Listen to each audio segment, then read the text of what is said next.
জাহান্নামীরা জাহান্নামের মধ্যে আযাব ভোগ করতে করতে করতে করতে আল্লাহরে ডাক দিবে। দুনিয়া দুইবার সৃষ্টি করলে যত বছর বয়স হয় এই পরিমাণ, পরে আল্লাহ বলবে বল কি বলবি।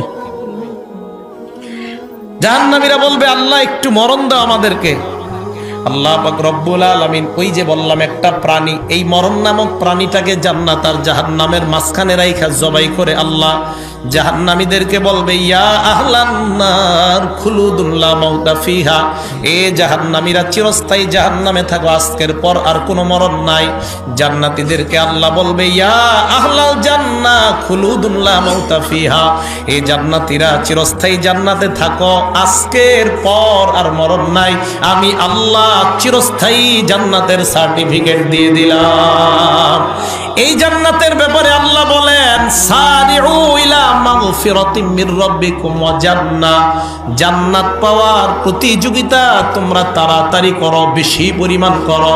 জান্নাতীরা জান্নাতের মধ্যে আছে, আনন্দ উল্লাস করবে, প্রচুর পরিমাণ আনন্দ, ভরপুর আনন্দ করবে।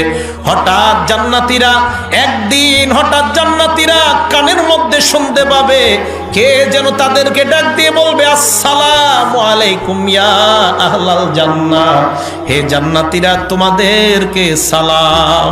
জান্নাতীরা চারদিকে তাকায় দেখে কাউকে দেখা যায় না, গায়েব থেকে একটা আওয়াজ আসবে, এই সালাম অন্য কেউ দেয় নাই, আমি আল্লাহ তোমাদেরকে সালাম দিলাম। আল্লাহর সালাম পাইতে সবাই রাজি আছি না নাই? আল্লাহ সালাম দেওয়ার পর জান্নাতীদেরকে আল্লাহ প্রশ্ন করবেন হাল ওয়াজাদতুম মা ওয়া'আদা রাব্বুকুম হাক্কা, আমি আল্লাহ তোমাদেরকে যেই যেই নিয়ামত দিলাম তোমরা